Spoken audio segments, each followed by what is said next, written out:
Ну вот, наконец-то, после недели непогоды, дождей и даже снега, установилась отличная солнечная погода.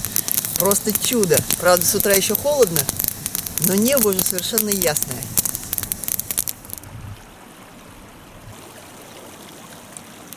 Позади практически 150-160 километров пути через 5 перевалов. Ну, правда, только 2 из них были достаточно высокие, остальные такие более-менее пологие, но неважно. Вот, теперь меня ждет сплав небольшой по Ниткану, чтобы не идти здесь пешком, да и вода достаточно высокая. Сплава километров 15, потом я перехожу на перевал, через перевал Вронского перехожу на Ахату. Это километров 30 пешего хода, и там еще километров 30, наверное, до начала сплава, потому что с Верховьев там вряд ли можно будет сплавляться. Вот так, такие дела.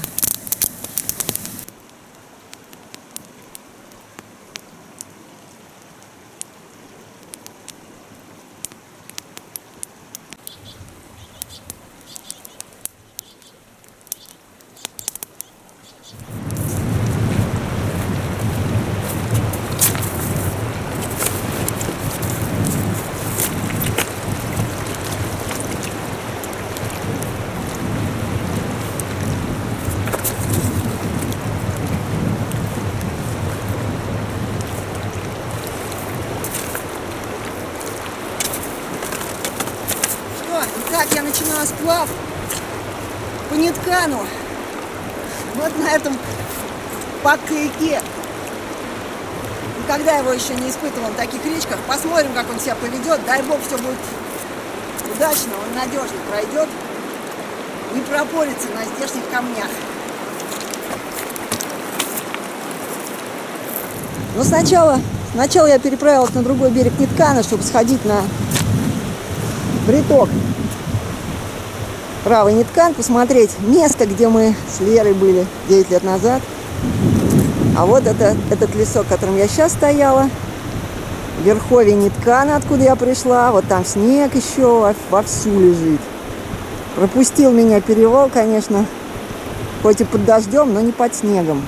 Вот, а сейчас левый Ниткан хочу устья немножко посмотреть, и после этого отправлюсь на сплав дальше. Правый Ниткан. Здесь все речки, каньоны себе проделали.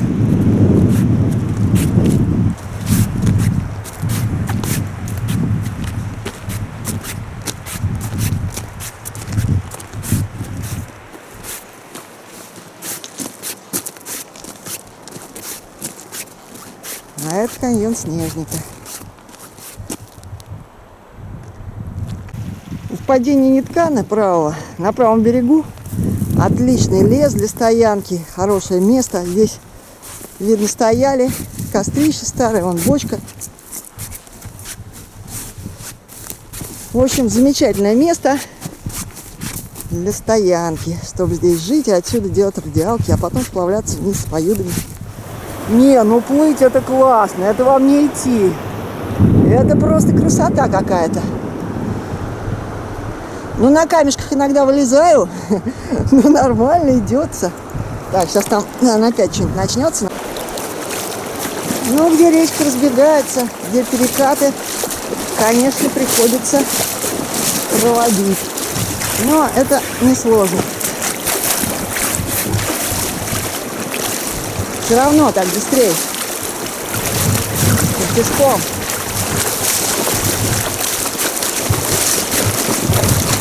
Давай, мой пас-каяк.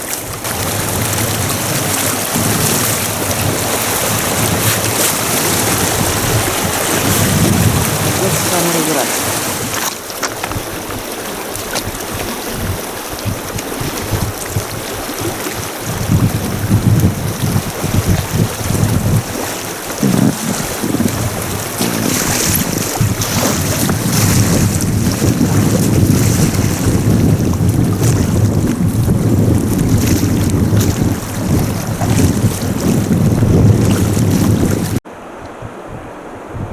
Вот оно, слияние с Каганью.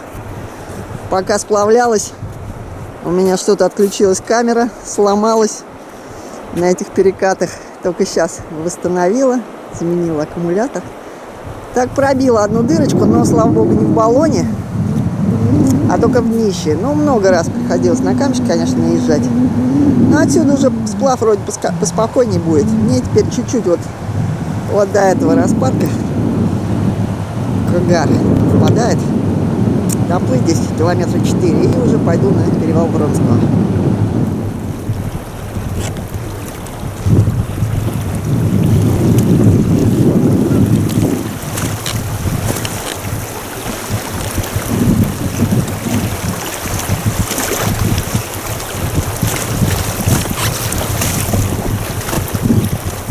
Красота, течение обалденное.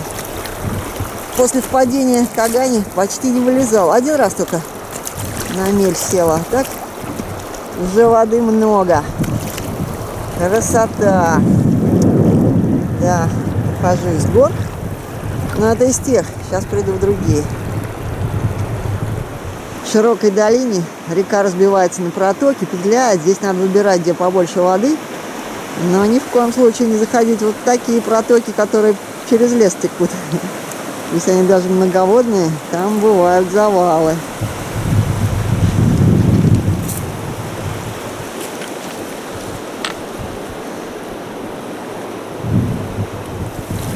Среди вот таких вот деревьев, топляков на мелях тоже не очень хорошо. Речка разбежалась на много проток. Чтобы не сесть на мель на большой скорости и не налететь на корягу, такие места кое-где прохожу. Берегу шкуру. Открылся распадок ручья, по которому надо подниматься. И вот там, в горах, лежит перевал Вронского на Ахату. Туда я и пойду.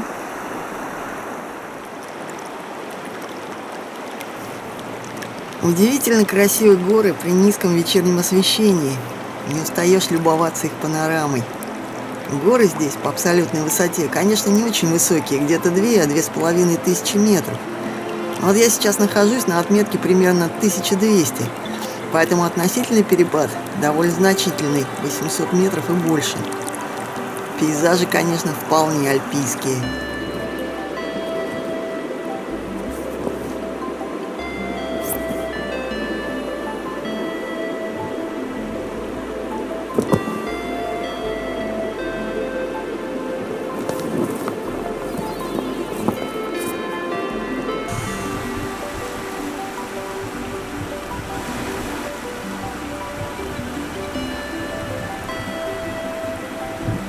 Вот тут устье Кагора, я чуть-чуть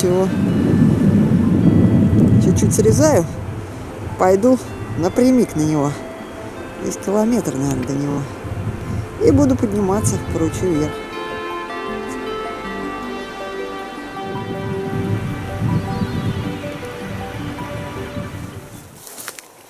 Красивая тут подрезка оказалась. Долину Кагара.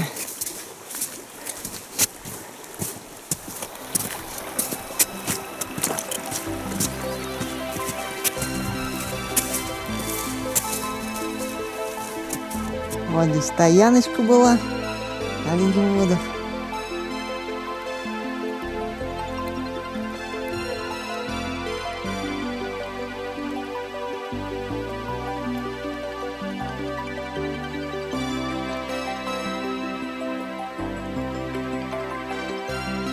Да, места здесь шикарные. Недаром люди останавливаются. Элбым.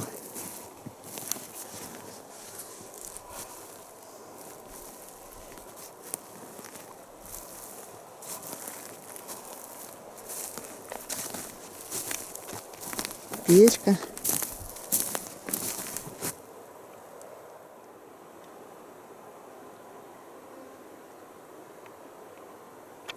Это озеро хоть не Кнорий, но все равно тоже шедевр. Вот она, родина, как на ладони, с горки высокой видна. Где-то заржали усталые кони, чутко откликнулась им тишина.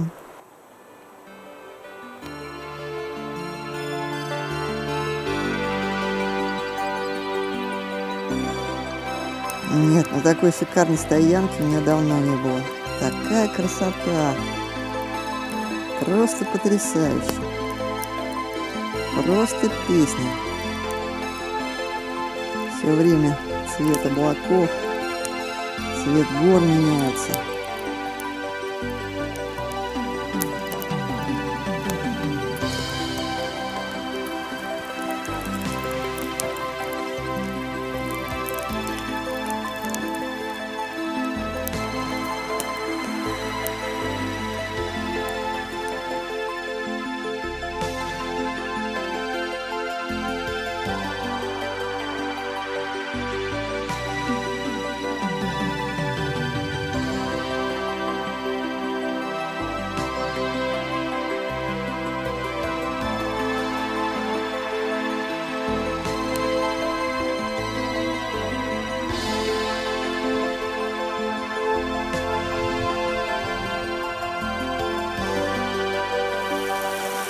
А у устья Кагара раскинулась большая наледь.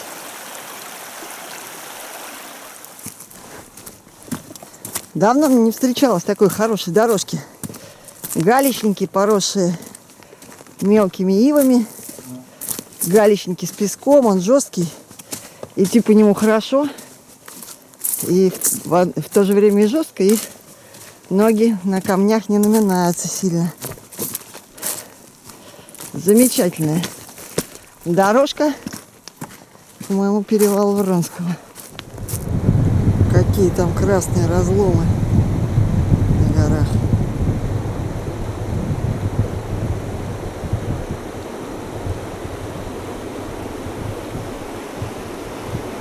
Вот туда перевал Вронского. А это сама вершина Вронского, 2740.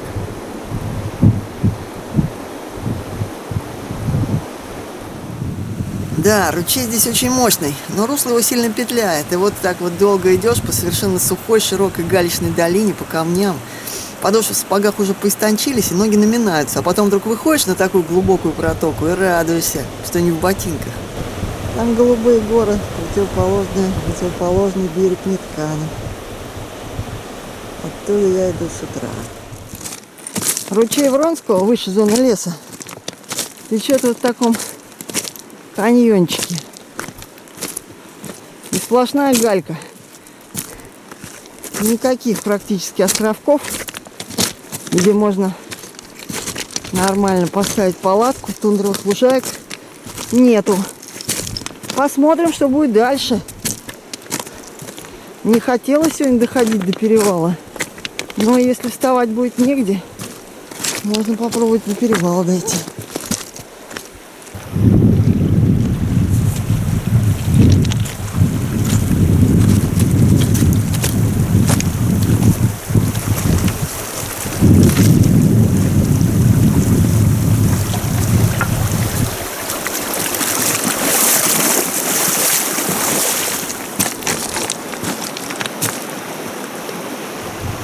Красивые пошли скалы. Интересные тут скалы такие. Оранжево, с бордовым каким-то оттенком.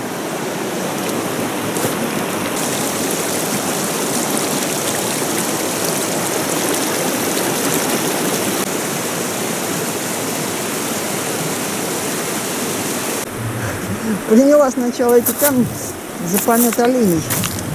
Интересные такие камни.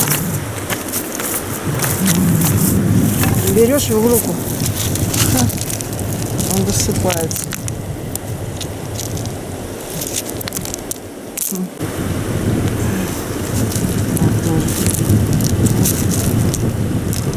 Что это такое? Не знаю. Наглядный пример осыпи образования.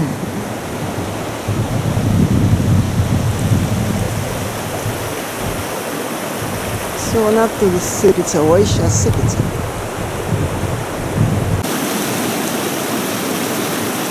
Скалы, скалы.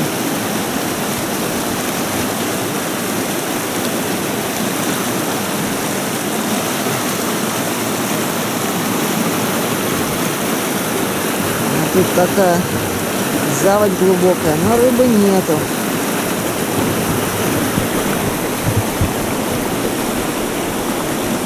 Вот такой ручей Вронского. Это вниз.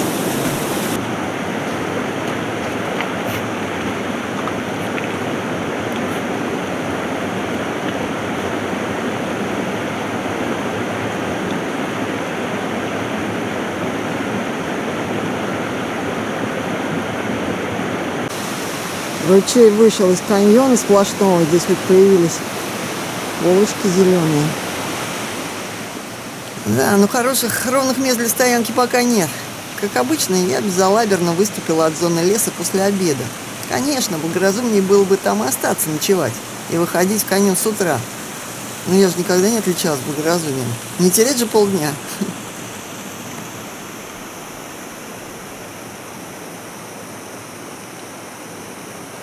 Да, интересно, есть там проход? Ну, по идее, должен быть. Сейчас проверю.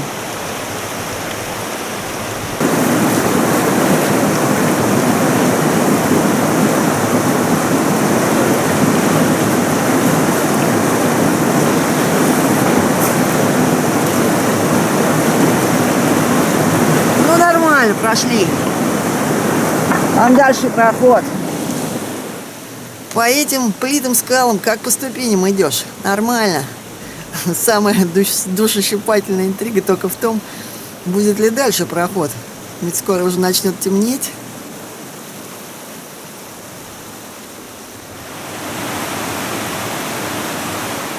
Вылезла из каньона наверх осмотреться, да и пора уже ставить лагерь. А внизу что-то мест нет. Сейчас здесь на полочке высокой поставлю, не поленюсь залезть. Красота! Вот оттуда я пришла.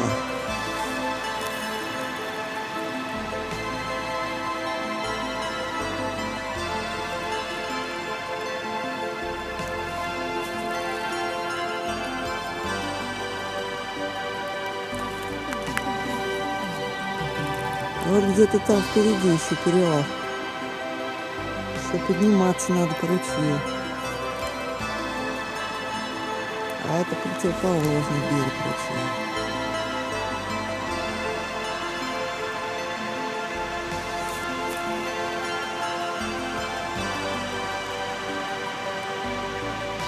А там внизу мой рюкзак лежит. Сейчас надо за ним сходить. Стою в потрясающем месте. На высокой-высокой полочке над каньоном. Залезла вчера сюда даже с котелком воды, потому что здесь воды нету. Где-то набрала метров под 100, наверное. Но совершенно не жалею об этом. Здесь так классно.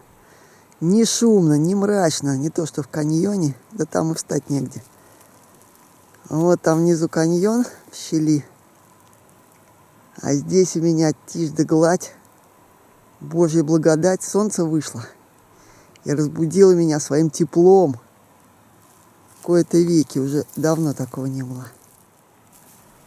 Вот туда вперед лежит мой путь. Тут приток впадает. К нему можно спуститься, я вчера проверила. Поэтому сюда и вылезла.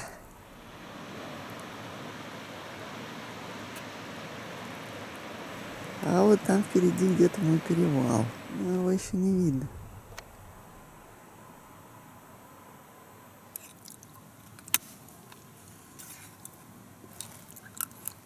В моем доме сухо и тепло. Сплю на ковре мха ягеля. А еще здесь есть карликовая ива. Такая маленькая-маленькая. Сейчас попробую найти. Вот. Вот такая карликовая ива тут растет.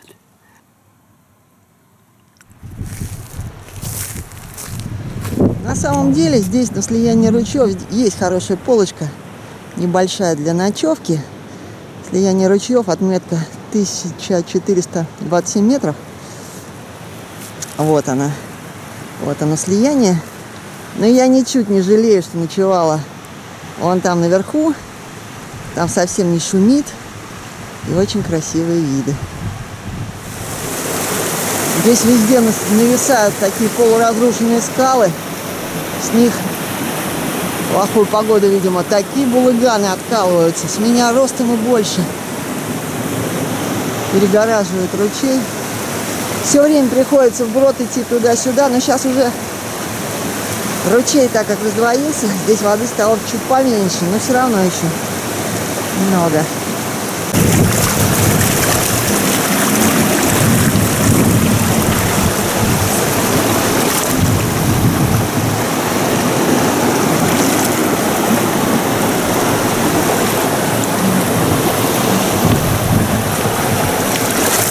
Вот так и лезешь, что вброд поверх болотника. Вокруг скал.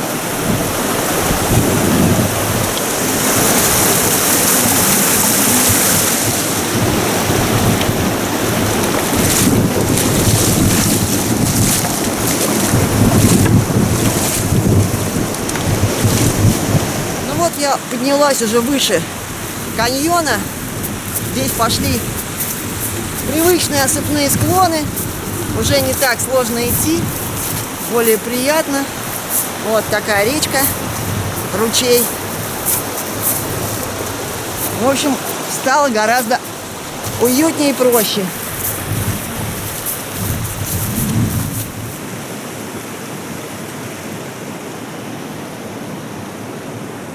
На самом деле подъем по ручью Вронского никаких особо сильных технических сложностей не представляет, когда вода вот такая низкая.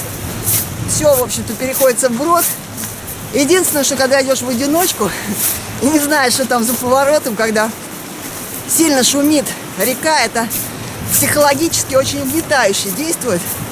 Поэтому я и ночевала даже повыше от этого бурного потока, чтобы он не ревел мне по духам ночью.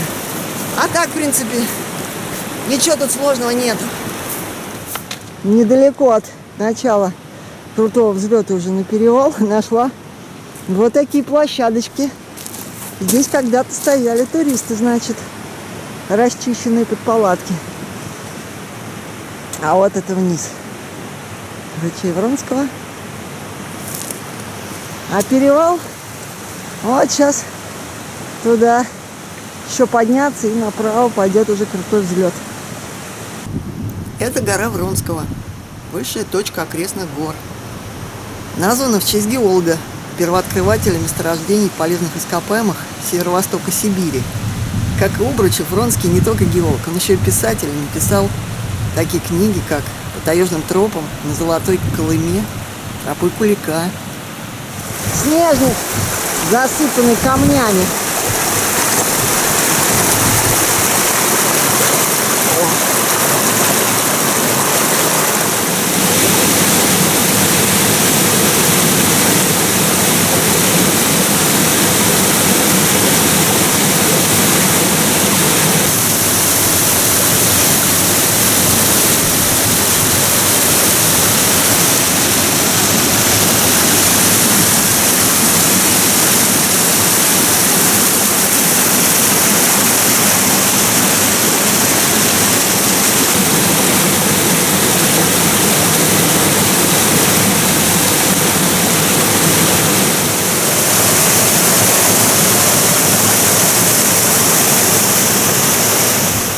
А вот открылся наконец и сам перевал Вронского.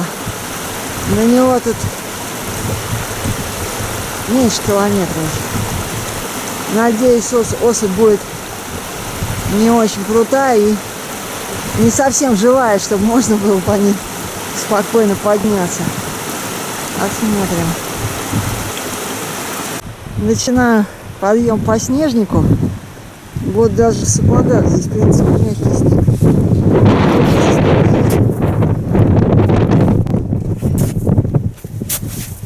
До сюда подняться, там положено. Уже по осыпи, чтобы идти можно было.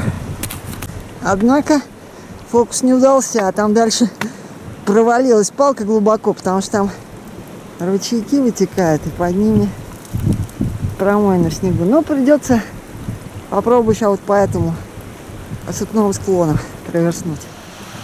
Ну вот без рюкзака удалось подняться, с рюкзаком что-то пока не получилось, осыпь все-таки ползет. В случае чего разгружу, для охотки залезу.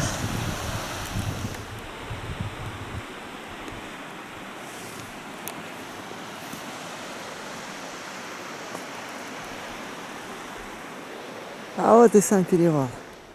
Ура! Я долезла. Вот впереди уже тур. Дождь пошел. Хотела здесь перекусить, но теперь только записку оставить, и надо сваливать немножко. Итак, я перевалила в бассейн Охотского моря. Бассейн Тихого океана. Там, за перевалом, я была в бассейне Северного Ледовитого. А здесь я могу уже сплавляться по Делькю и Охоте до Охотска. Правда, Делькю дальше, у нее раздвоение русла, и можно уйти в Куйдусун, а это приток Индигирки, бассейна Ледовитого. Вот, так что перевал такой двоякий. Вот. Но все равно я довольна, хочу в Охоту сплавиться по Охоте. Если даст погода, сплавлюсь. Перевал Вронского редко посещается туристами. В туре я нашла записку 2015 года в старой жестяной банке из-под кинопленки. А предыдущая записка была аж 1990 года. Какие станции на осыпных вершинках.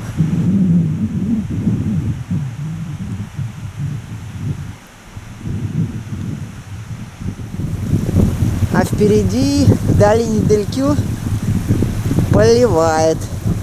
Идти на Берил или не идти?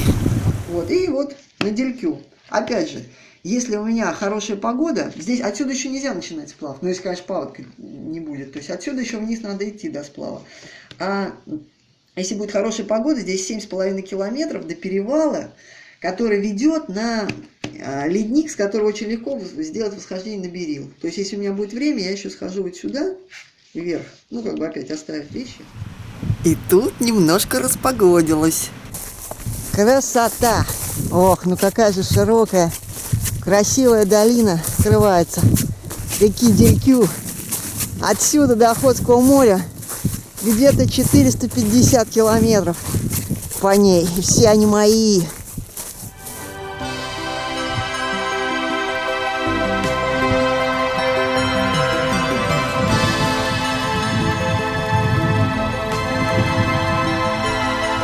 Вот картинка вверх, по Делькю. И вот там вверху вот снежничек, а левее идет путь на перевал Делькю. И за ним, за этой горой, лежит ледник Берила и сам Берил, высшая точка Хабаровского края.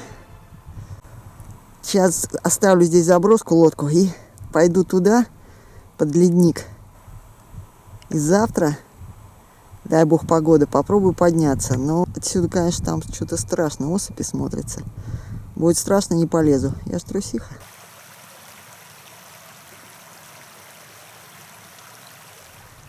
Покидаю свою высотную стояночку под перевалом. Все-таки вот он, мой перевал. Вчера я приняла за ледник. Перевал Делькю. Смотрится крутовато, но фас они все круто смотрятся. Подойдем, посмотрим. Погода. Облака, конечно, есть. И какая-то непонятная серость. Но буду надеяться, что все удастся. Пока видимость есть. А вот верховье Делькю, по которой я поднималась.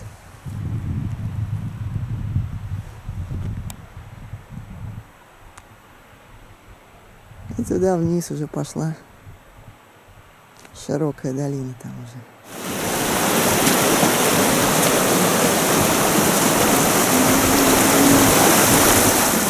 Вода течет с ледников, и сейчас с утра здесь воды немного. Перехожу вброд не выше колена.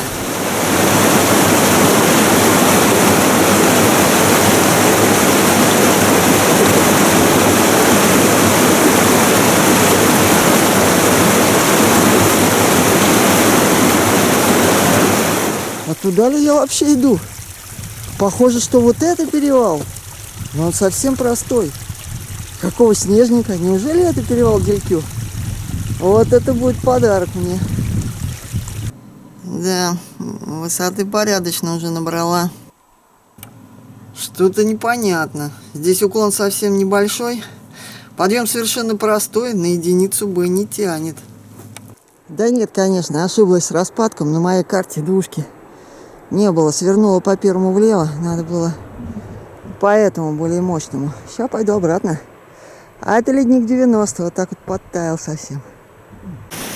Вот теперь я на правильном пути.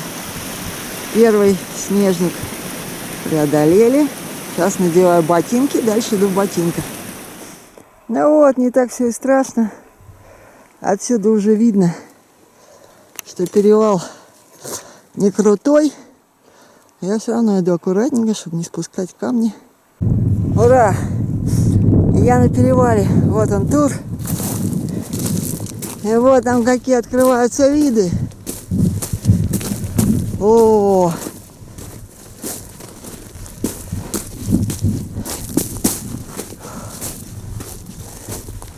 О, туда ровно ледник идет. И туда направо. Где же Берил, этот или правее?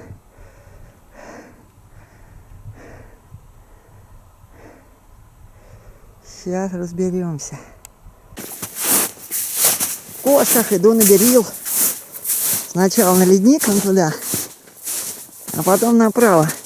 Вершина Берила не видна за этим гребешочком. Пока. Появились первые промоинки на леднике. Но трещин нет. Хоть свежий снег засыпался, но видно, что трещин нет.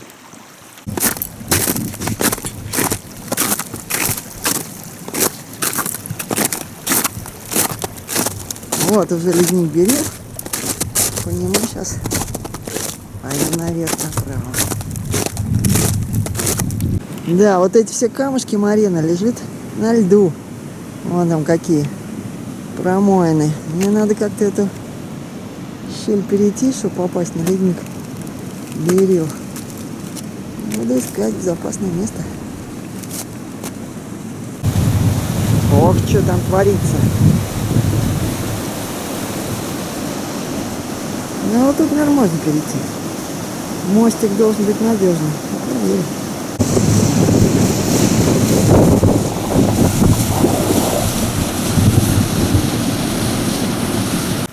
Вот она показалась, вершина Берила. Только бы не скрыла ее в облаках. Что-то наползает уже.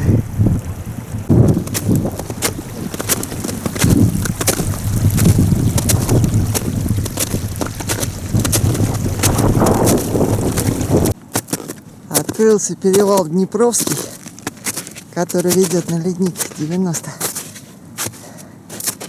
Вершина пока не закрыта. А вот чего делается в долине Сунтара, так это ж просто кошмар. Вон, как все темное. Дождь идет. Меня тут погода балует, слава богу, пока. Вот он, Берил во всей своей красе, и даже голубое небо. Сейчас еще немного по леднику, и дальше пойду уже по гребню. Ух, что ж там внизу творится?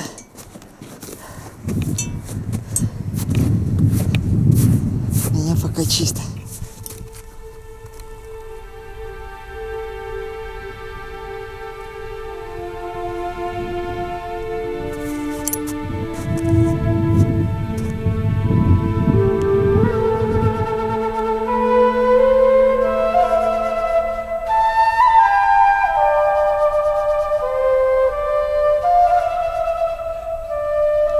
А вот первый самый крутой, страшный участок осыпи. Преодолела, вышла на чистый гребень. Здесь уже хорошо идти.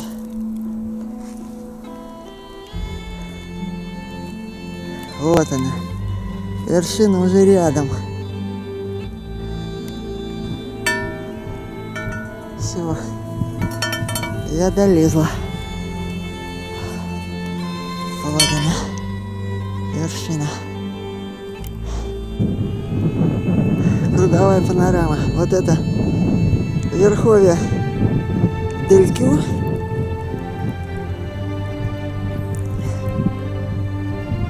А вот вниз идет ледник Берил, впадает в Кагань, Кагань в Ниткан.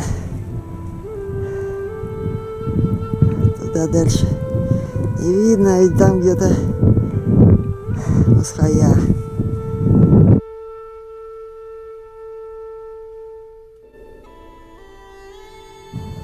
Там тоже не видно, там долина Гайкана.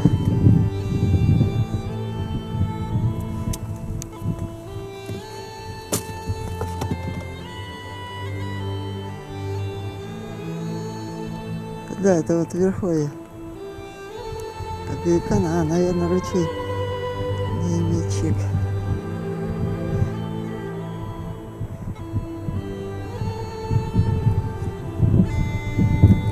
Ну вот, южный гребень. Опять долина Делькю. Итак, я поднялась на вершину Берила. Высшая точка Хабаровского края. 2934 метра. Но не это главное. Сюда не просто дойти. Да и, честно говоря, подниматься было страшновато. По осыпям, которые кое-где живые, и камни могут поехать. Страшно было. Теперь главное спуститься. А так все отлично. Вот это западный гребень, откуда я поднялась. И вон там ледник Берил туда идет. Фу. Я спустилась, и это счастье. Фу, по ледникам-то идти теперь просто. Спускалась под снежной крупой, спустилась, вышло солнце, и вот аж парит.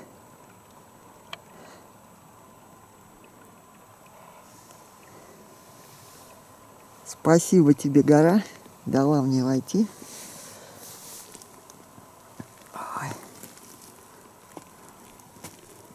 Все, спуск. Вот подъем по этой осыпи. Конечно, так не скажешь, что тут круто, но кое-где камни ползут и очень неприятно. После спуска на пологом леднике меня реально качало, как пьяную. Я заплеталась под раскисшим снеге и радостно орала во все горло. А я иду, шагаю по Москве, и я пройти еще смогу. Как в леднике вытаивают дырки от темных камешков или просто песка.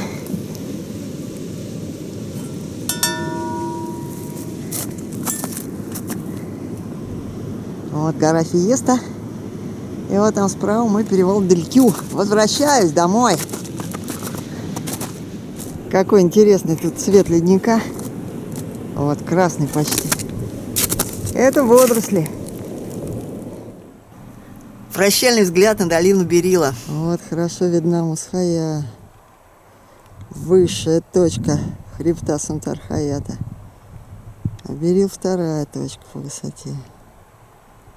Не зря я таскала кошки и ледоруб. 1,5 килограмма. Теперь уже не лишнего груза. Все-таки похоже не Мусхая, а какая-то другая вершина. А вот и моя долина Делькю. Я снова на перевале Делькю. Погода благоприятствует. А вон там где-то моя палаточка стоит, ждет меня милая.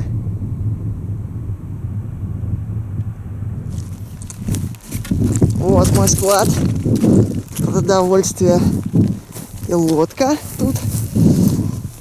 Медведи не тронули, слава богу. Тут на устье ручья Вронского.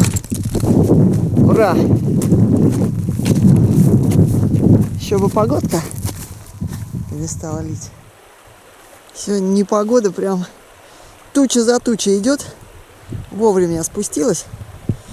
Но вот, чтобы пообедать, пришлось палаточку установить. Еще верховье Делькю здесь безлесное, еще километров, наверное, 15, может и больше. Да, встал-то я на обед, но обед плавно перешел в ночевку.